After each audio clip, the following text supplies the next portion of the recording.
Going over to the political part of the podcast, you have mayoral candidate Zohran Mamdani saying, well, New York City, all the free stuff we'll pay for, but we'll just tax people more. The top earners, we'll tax them. Yeah, which again, I do kind of, as a slight Tim mispronounce his name. They call him Zohan as a movie once. I don't know if it's based on him. I'm kidding, obviously. This is credited to the Post-Millennial, and it says, quote, Zohran Mamdani says he will try to convince New York City's top earners to stay, in part showing them that asking them to pay more taxes would increase their quality of life. It wouldn't. It won't.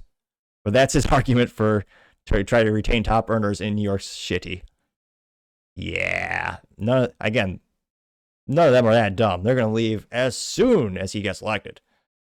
Although Zohran, he did wear a suit. He did one smart thing. It's a low bar, but he did wear a suit. Now, he's talking to Al Sharpton, who, if it wasn't for made-up racism, where would he be?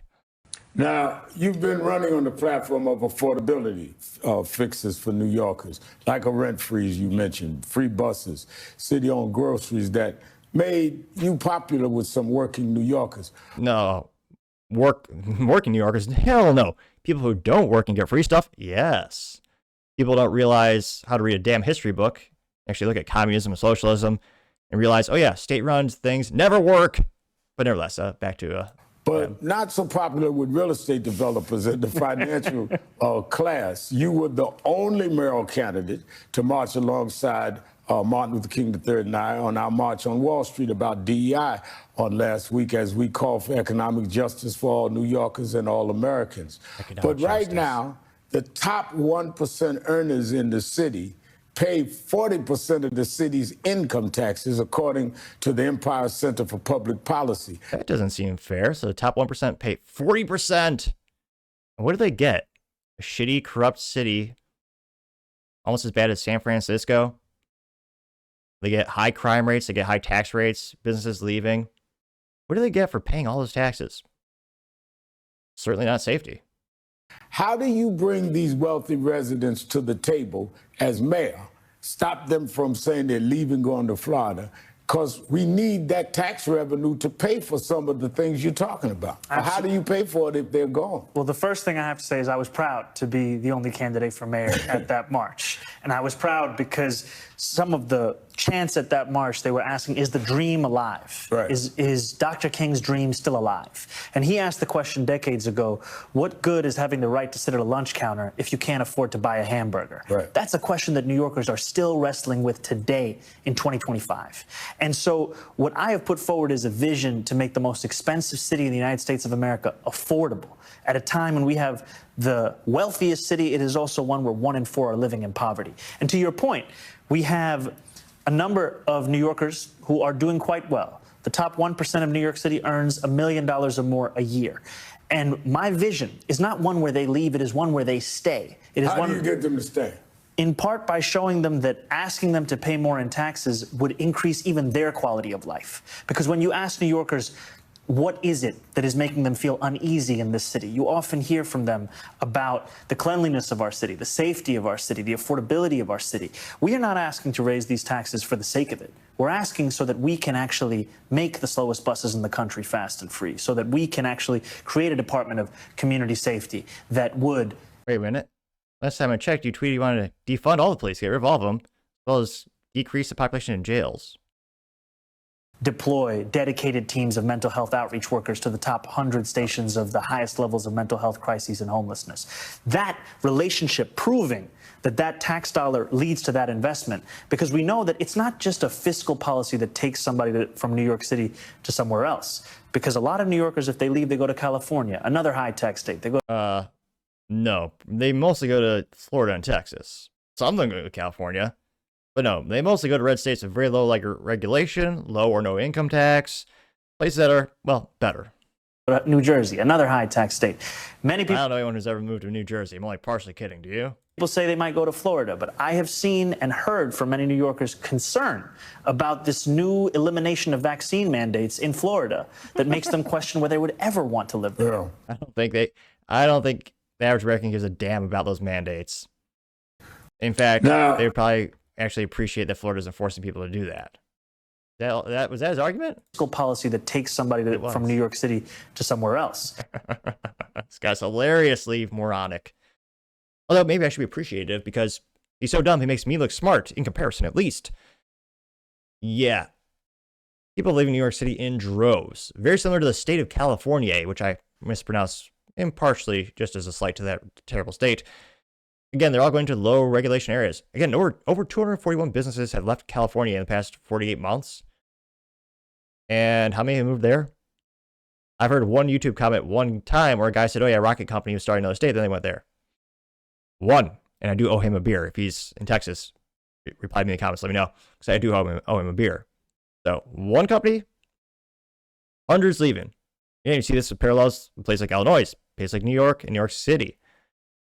Again, crime is one of the biggest reasons they leave. I mean, you see the subways in New York City. Jesus. It's worse than a war zone. New York is one of the most heavily regulated, expensive places to live. And again, they want to increase the taxes on the top 1%. A lot of them are already moving. I can't help but think this will just make them leave in droves, which I mean, it's great because there's more prospective clients and, it will help my tech company grow and more businesses move here. But god dang, I need to buy a house before they buy up all the houses. They keep moving here. In all seriousness, he's saying, hey, we're going to show you how better it will make your life. I mean, surely not. Most of the top 1%, they're not taking public transportation. They've got their own private security. So what would he do to actually improve their lives?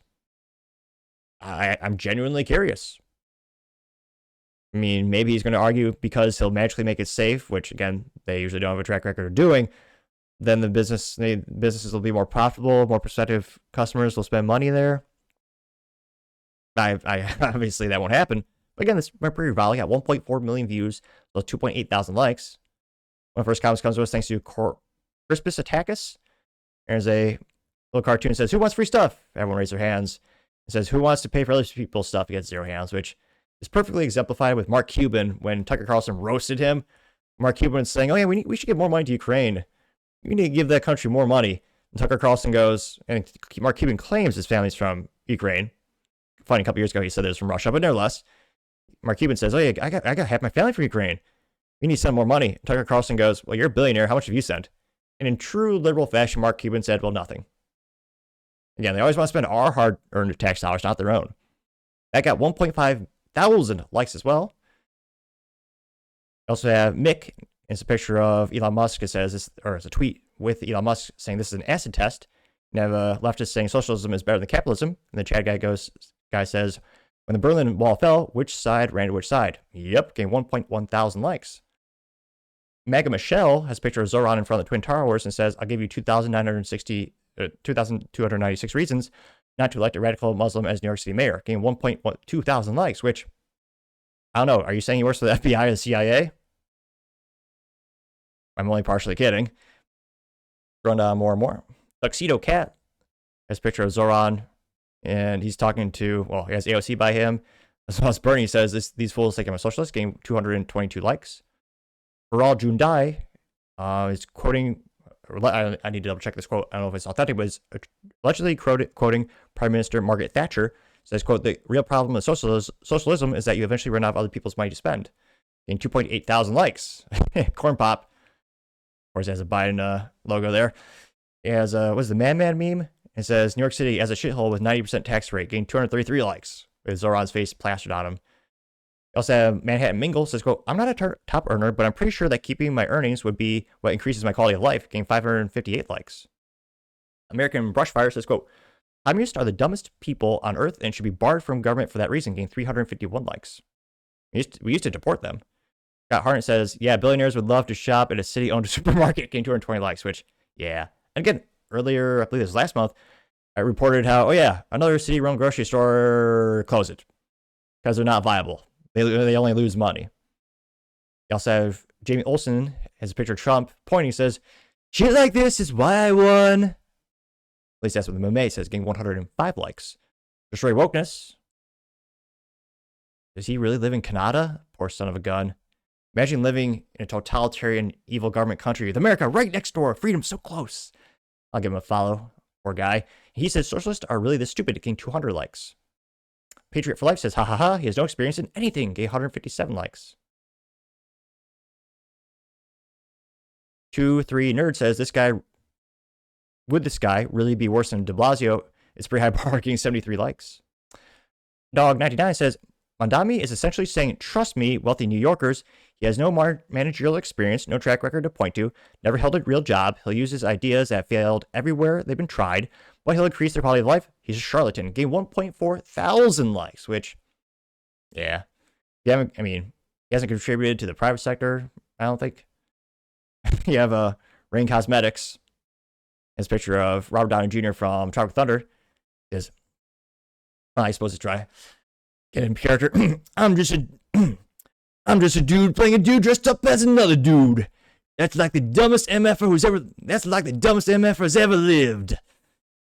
Which, perhaps that was the worst impression of a dude playing a dude dressed up as another dude, but nevertheless, the attempt was made. That got 6 likes. Well, not me, but that may. Jonathan Needler says, quote, LOL, please stay. I just want to take all your money and give it to worthless losers that contribute nothing to society, getting 114 likes, which, again, I understand some people sometimes do need some assistance. My big point of contention is when you have someone who's on government assistance for a lifetime and it's just a generational problem. It doesn't actually help them get back on their feet. That did get 114. Well, let's make it 115 likes. Let's see. I'm not seeing any contrarian statements thus far. But again, this guy's, he won the DNC primary. He's a front runner. Now, was it Democrats outnumber Republicans?